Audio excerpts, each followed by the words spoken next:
If you're going to punch your screen, please don't do it. The video I'm going to play is, well, it's a compare and contrast. It has to deal with propaganda.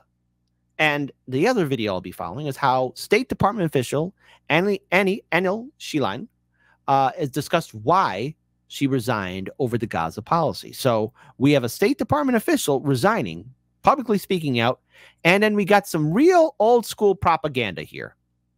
But it's for the modern day and age. And I got to tell you, I got to tell you, folks, this might cause some anger.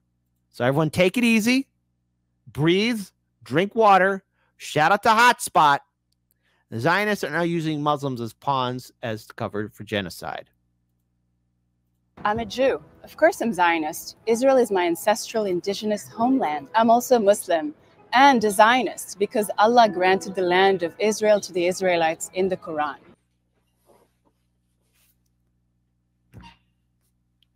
Hang on. Just hang on. We're gonna make it together through this, okay? I mean, hashtag I miss the old school propaganda. You know, the old school when they made a poster, you know, those World War II posters. At least that propaganda, there's some artwork and passion. Here, it's like, are you freaking for real here, lady? I'm a Jew, so of course I feel safe in Israel, where my liberal democratic values are represented. I'm also Muslim and feel safe in Israel because Muslim women have equal rights and are represented in every position of leadership in Israel. I'm a Jew, so of course I fight anti-Semitism every day, and I become more publicly and proudly Jewish when other Jews are under attack. I'm also Muslim, so of course I fight Islamist fundamentalism every day, which has killed more Muslims in the Middle East than non-Muslims anywhere. I'm a Jew, so of course I feel connected to Jews in all their diversity: Sephardi, Mizrahi, Ashkenazi, Black, Brown, White passing, and converts. I'm also Muslim, so of course I've seen how women, minorities, secular people, and atheists suffer so much under Islamist rule, because unless silenced, they threaten the project of one singular Islamist Arab supremacist state from Morocco to Afghanistan. I'm the daughter of a secular Jewish father and a hair-covering Muslim mother. Of course, I'm acutely aware that Muslims and Jews have some differences, but we can't build common ground if we allow extremists to rip us apart. Don't you love the upbeat music? Like, yeah, woo! Boycott one another and take away every possibility for peace. I mean, can you imagine if my parents didn't talk to each other after a fight? At the end of the day, I'm a human being, so I know that I know plenty of parents who don't talk to each other after a fight. Come on, I shouldn't be that mean. Dehumanization of Jews and Israelis does not help Palestinians. Palestinian freedom goes hand in hand with Jewish safety. So follow orders, quit questioning things, and disregard all the homes and hospitals and civic centers and universities and refugee centers that have been blown up. Disregard all of it. Disregard everything. Ignore the man behind the curtain. Here, listen to that one more time. Another, and take away every possibility for peace. I mean, can you imagine if my parents didn't talk to each other after a fight? At the end of the day, I'm a human being, so I know that the dehumanization of Jews and Israelis does not help Palestinians. Palestinian freedom goes hand in hand with Jewish safety. So let your activism be constructive, not destructive. Woo! Well, that just warmed your heart. So stop protesting. Stop complaining. Follow orders. Disregard it. Watch something else on TikTok. Disregard the videos of men, women, children being ripped apart. Disregard it all. Doesn't that just warm your soul? Doesn't that just make you feel all warm and bubbly inside? So I want to play this here. Happened recently on CNN of all places. Oh, and the thing is starting to think. How dare you think on me, computer? How dare you? Why would you think? U.S. official has publicly quit their government job over the Biden administration's handling of the Israel-Hamas war. Until yesterday, Dr. Annelle Sheline was a foreign affairs officer at the State Department, working in an office that promotes human rights in the Middle East. Dr. Sheline details the reasoning behind her public resignation in a CNN opinion article, and she joins us now. Thanks so much for joining. Thank you for having me. You write regarding the forced displacement of Gaza civilians, the lack of aid, violence by Israeli settlers in the West Bank. You say, quote, these actions, which experts on genocide have testified meet the crime of genocide, are conducted with the diplomatic and military support of the U.S. government. And that's the basis of your resignation. As you know, genocide is a very specific definition here. How do you feel Israel's behavior there meets that definition? I mean, I would leave that to the experts. As you said, it is a very specific definition. But I would argue that in general, the actions the Israeli military is taking are seeking to wipe out the population of Gaza. We've also heard such statements made by Israeli officials, political officials, and military officials.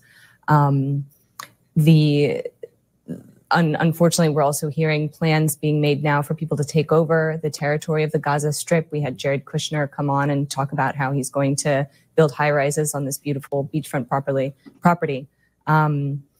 You know, as you said, the crime of genocide does need to meet a particular legal definition, but I would posit that there are many experts who are arguing that that is what Israel is doing. Well, intent is key, of course, because notice how the corporate media is quick to say, like, well, using the genocide word is such a harsh thing to say. But no, what the experts are, everybody sees it. Right? City of Rafah is home to 1.5 million refugees. People are starving in that city. Not enough food and grain and supplies are getting in. So, you know, it is what it is. Unfortunately, we have many people still trying to struggle with the G word. The G word is very, very, very, very difficult for a lot of people to comprehend. Here, let's be clear. Hamas is a terrorist organization. It deliberately kills civilians, as it did on October 7th, and it deliberately hides behind civilians in Gaza. I understand the argument that there has been insufficient attention to protect civilian lives there, but I wonder, who do you hold responsible for it? Is it Israel? Okay. This whole war, it's far more complicated. This conflict has been going on for 75 plus years. Okay? Going on more so than that. There are many things to factor in right now after October 7th. The onslaught by the IDF. And I want to make it very clear that Israeli intelligence services, thank you, New York Times, for sharing that information, by the way, was given a heads up, a year's heads up, like, hey, something's going to happen. Now, I don't know, controversial statement here in 3, 2, 1. If someone kind of gave me a heads up, hey, listen, dude, so-and-so is thinking about jumping you behind you know, the shop over there. He's got a baseball bat. Heads up. And I walk down there and be like, whatever. And I get clubbed upside the head. That's on me, right? And then on top of that, too, many people have been wondering, well, how did this happen? Never forget, Charlie Clerk, you know, he got a lot of heat for this way early on. You know, Israel, concrete walls, watchtowers, barbed wire fence, surveillance cameras, all that stuff. And he said, well, how is it that this happened? Was there a stand-down order given? And since then, since this conflict's been going on, we've been seeing all of Gaza being occupied. There's a port that's being built. By the way, surprise, surprise, just so y'all know that there is a reserve of natural gas that's been found right by the shoreline of Gaza. Whew.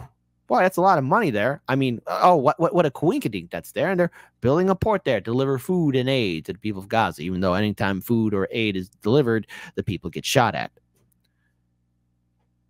CNN is quick to say, who's to blame? Who's to blame? Trying to make her feel bad for quitting her job. Because remember, the people who own our politicians also control our media. Israel alone? Is it Israel and the U.S. for its support? But is Hamas? Does Hamas also bear responsibility for the civilian losses? Do you condemn Hamas?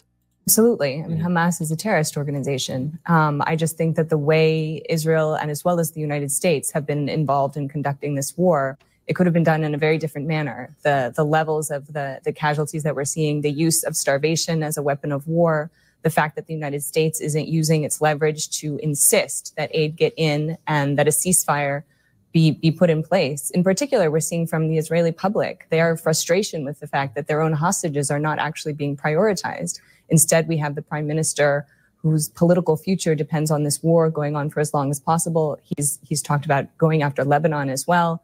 I know that the U.S. government is trying to do everything they can to prevent that, but thus far, I shouldn't say everything they can. They're not doing everything they can to prevent that. I would argue they need to use all the leverage to make sure Israel neither expands the war and... Now, she had to give a very careful answer here, but I do like how she focused right back on, hey, there's a genocide happening. Now, she answered the question, of course, Hamas is a terrorist organization. She said that. But then she went on to point out for the fact that the U.S., with all of its leverage and power, isn't lifting a finger. So, okay. I'm pretty sure she's never going to get hired again for a federal job, but it takes a lot of courage to kind of do what she's doing. But still, don't fall for the trap that corporate media is going to give you. And agrees to a ceasefire, an exchange of hostages from both sides, and to bring in the necessary aid. You told my colleague Christiane Amanpour today that you speak for, quote, many people when standing against the U.S. government's Gaza policy. I wonder, when you left, when you made your resignation public, when you wrote this opinion piece for CNN, did many of your colleagues come to you and say, we're backing you? They have. I was not planning initially to go public. I was only at the State Department a brief time. But when I started to tell people that I was planning to resign quietly, they said, please reconsider, please go public if you'd be willing to. So I decided I would. And since then, I have had people reach out to me. I think my greatest concern is that by going public, I might somehow undermine some of these efforts. I mean, the State Department is doing very important work here. But I do think that public pressure is why we're starting to see the administration shifting here. And it is the administration that is making these decisions. It's the president who is deciding what our policy towards Israel and regarding Gaza is going to be. So even though there are many people inside state who disagree with this, it's going to take the president changing his mind before we see a new policy. Let me ask you this, because as you say, there has been both private and public pressure increasing from President Biden and the White House in recent days and weeks on Israel, for instance, not to go into Rafah in Gaza. That's insufficient in your view. What would be sufficient in your view from the U.S. side? I think the U.S. needs to uphold our own laws. We have the Leahy laws that stipulate that U.S. Foreign military assistance cannot go to units of a foreign military that are engaged in gross human rights violations. Also, a foreign government that is preventing U.S. humanitarian aid is no longer eligible for U.S. military assistance. And see, that's where she's going to be called such a so many horrible names. Now, I don't know about you guys. Let's get your feedback. I mean, number one, it takes a lot of courage to go out there and say that you're doing this. But do you think this is going to change the government's opinion? Type 1 for Kit. Her heroism is going to change government policy and people are going to listen. Type 2, no. They're going to continue on as business as usual. You see, doing the right thing in America makes you the villain. Doing the right thing in America makes you the bad guy. That's what our politicians have taught us. And we have sociopaths out there who allow the system to continue to run as it is.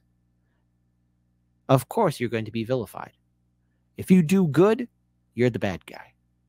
And of course, they're going to make their own narrative about who is the bad guy and who's the good guy. Because then, again, folks, we're then bombarded with imagery like this. I'm sorry to expose you guys to this one more time, but you have to see this. Because if this isn't propaganda, I don't know what is. I'm sorry you must sit through this abuse. But this is how desperate the propaganda machine is. I'm a Jew. Of course I'm Zionist. Israel is my ancestral indigenous homeland. I'm also Muslim and a Zionist because Allah granted the land of Israel to the Israelites in the Quran. I'm a Jew, so of course I feel safe in Israel, where my liberal democratic values are represented. I'm also Muslim and feel safe in Israel because Muslim women have equal rights and are represented in every position of leadership in Israel.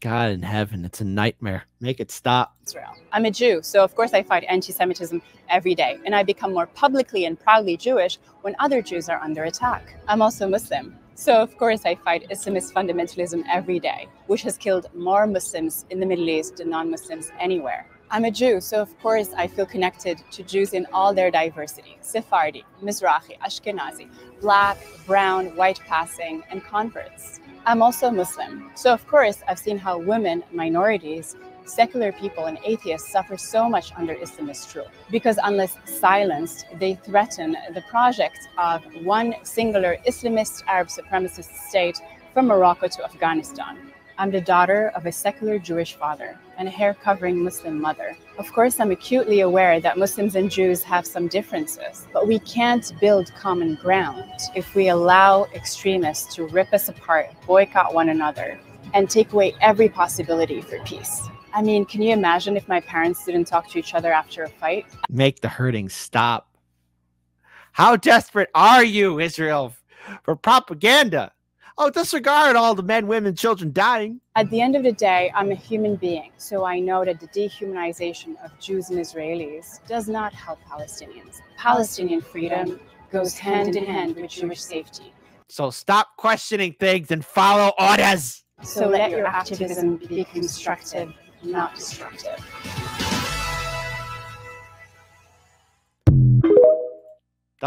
Don't you love it? We live in a clown world, folks, and it's only going to get worse. Keep your heads on a swivel, folks. This madness is still ongoing.